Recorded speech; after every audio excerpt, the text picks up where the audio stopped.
జై తెలంగాణ.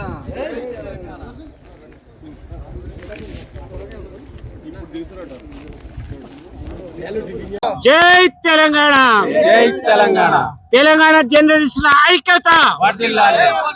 తెలంగాణ జర్నలిస్టుల ఐక్యత. తెలంగాణ జర్నలిస్టుల ఐక్యత. జై తెలంగాణ. జై తెలంగాణ. జై తెలంగాణ. జై తెలంగాణ.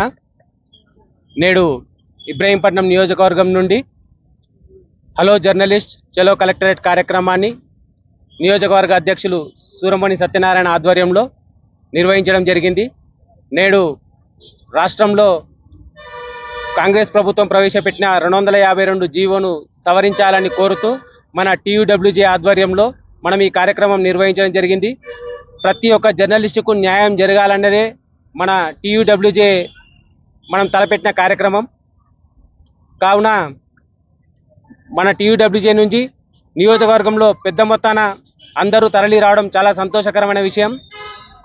మన జిల్లా ఆధ్వర్యంలో నేడు కలెక్టరేట్ కార్యక్రమం చలో కలెక్టరేట్ కార్యక్రమాన్ని నిర్వహించడం జరిగింది. మీరందరూ మద్దతు తెలుపుతూ ఈ కార్యక్రమంలో పాల్గొనడం చాలా సంతోషకరమైన విషయం. ప్రతి ఒక్క జర్నలిస్టుకు న్యాయం జరిగేలా TUWJ నుంచి పోరాడతామని తెలియజేస్తున్నాను. జై తెలంగాణ.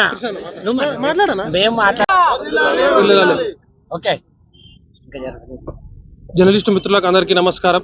TUWJ 143 H143 యూనియన్ అలంనారాయణ సారథ్యంలో, అలాగే ప్రధాన కార్యదర్శి అస్కాని మారుతి సాగర్ గారి సారథ్యంలో, జిల్లా అధ్యక్షుడు శేఖర్ సాగర్ గారి సారథ్యంలో నడుస్తున్నటువంటి ఈ కార్యక్రమం గత ప్రభుత్వంలో మనకు అనేక సంక్షేమ కార్యక్రమాలు కూడా అందరికి అక్రెడిటేషన్ అనే విధానం కూడా ఏర్పడ్డది. అప్పట్లో యూట్యూబ్ అని, ఆన్లైన్ పేజెస్ అని, తర్వాత చిన్న పత్రిక, పెద్ద పత్రిక, ABCD వర్గీకరణతో ABCD ప్రకారంగా ఉండేది. ఆ వర్గీకరణ ప్రకారంగా దాదాపు మెజార్టీగా అంటే గతంలో 2014 కంటే ముందు ఉమ్మడి ఆంధ్రప్రదేశ్లో ఏదైతే ఉన్నదో, ఏదైతే అక్రెడిటేషన్స్ ఉన్నాయో, అంతకంటే తెలంగాణ వచ్చినాకనే 100% జర్నలిస్టులకు న్యాయం జరిగింది. అలాగే జర్నలిస్టులకు చనిపోయిన జర్నలిస్టులకు 2 lakhs కానీ, తర్వాత అలాగే 5 years వరకు 3,000 ఏదైతే అమౌంట్ ఆ కుటుంబానికి పెన్షన్ కానీ, బిలో 10th class వరకు ఉన్నటువంటి వాళ్ళ జర్నలిస్ట్ కుటుంబాలు, చనిపోయిన కుటుంబాలకు మంత్లీ 3,000 లెక్క 5 years ఇవ్వడం కానీ, ఇవన్నీ కూడా జరిగినాయి. ఈ ప్రభుత్వం వచ్చినాక అలా ప్రెస్ అకాడమీ చైర్మన్ అలనారాయణ ఆధ్వర్యంలో గడిచిన 10 ఏళ్లలో జరిగినాయి. అవే కంటిన్యూషన్ అయితే అనుకున్నారు. తర్వాత కొత్త ప్రభుత్వం మారినాక కొత్త అక్రెడిటేషన్స్ కూడా ఇవ్వాలి. కొత్త అక్రెడిటేషన్స్ ఇవ్వకుండా 252 జీవో తీసుకొచ్చి దాంట్లో సవరణలు పెట్టి చిన్న పెద్ద అక్రెడిటేషన్స్ తీసేసేసి, తర్వాత రాష్ట్రంలో కొన్ని పత్రికలకు 33 జిల్లాలకు 10 ఇస్తామని, 20 ఇస్తామని చెప్పి కొన్ని క్యాల్కులేషన్స్, కొన్ని విద్యా నిబంధనలు. కొంతమంది విద్యావంతులు, ఇప్పుడు వస్తున్న జర్నలిస్టులు, నూతన జర్నలిస్టులు 10-15 సంవత్సరాలు వస్తున్న వాళ్ళు మాత్రమే విద్యావంతులు.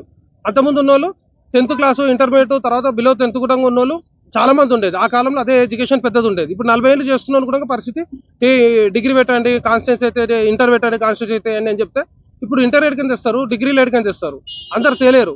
కాబట్టి ఎడ్యుకేషన్ పర్పస్ కాదు, గతంలో ఉన్న అక్రెడిటేషన్ బేస్ చేసుకొని ఇవ్వాలి. అట్లాగే సవరణలు చేయాలి, పూర్తి స్థాయిలో సవరణలు చేయాలి. ఈ రోజు రాష్ట్ర వ్యాప్తంగా 33 జిల్లాలలో కూడా ఈ యొక్క కలెక్టరేట్లకు ముందు ఆందోళన చేసి కలెక్టర్లకు వినతి పత్రాలు ఇవ్వడం జరుగుతుంది కాసేపట్లో. అలాగే మా ఇబ్రహీంపట్నం నియోజకవర్గం నుండి భారీ ఎత్తున దాదాపుగా 35 నుండి 40 మంది భారీ ఎత్తున తరలి వెళ్తున్నాము. జిల్లా వ్యాప్తంగా 7 కాన్స్టిట్యున్సీలలో కూడా భారీ ఎత్తున తరలి వెళ్తున్నాం. కాసేపట్లో కలెక్టర్ కలిసి వినతి పత్రం ఇస్తాం. జర్నలిస్టుల సమస్యపై ఏదైనా పోరాడాలనుకుంటే 100% 100% TUWJ H143 మాత్రమే. గతంలో తెలంగాణ ఉద్యమాల 2009, 2014 కంటే ముందు కూడా మలిదశ తెలంగాణ ఉద్యమాల్లో, ఢిల్లీ ఉద్యమాల్లో కూడా క్రియాశీలక పాత్ర పోషించి ఇక్కడ ఈ ప్రాంతం నుండే, రంగారెడ్డి జిల్లాలోనే ఇబ్రహీంపట్నం నుండి ఢిల్లీలో కొట్లాడిన జర్నలిస్టులు ఉన్నారు. అనేక మంది జర్నలిస్టులు ఉన్నారు ఇక్కడ.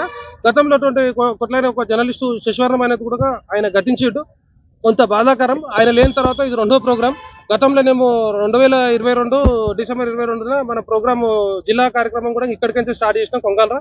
ఇప్పుడు మళ్ళీ ఒకసారి ఈ జర్నలిస్టు ఉద్యమాలు కూడా మన సమస్యలపై ప్రారంభించడం కూడా ఇక్కడ ఇబ్రహీంపట్నం నుండి స్టార్ట్ చేస్తున్నాం. ఈ కార్యక్రమానికి ఇచ్చేసిన మా జర్నలిస్టు సోదరులకు అందరికీ ధన్యవాదాలు. రాబోయే రోజులలో జర్నలిస్టుల సమస్యలపై 100% ఎలాంటి సమస్యలు ఉన్నా మేము మా యూనియన్ తరఫున కొట్లాడడానికి రెడీగా ఉన్నాం. ధన్యవాదాలు.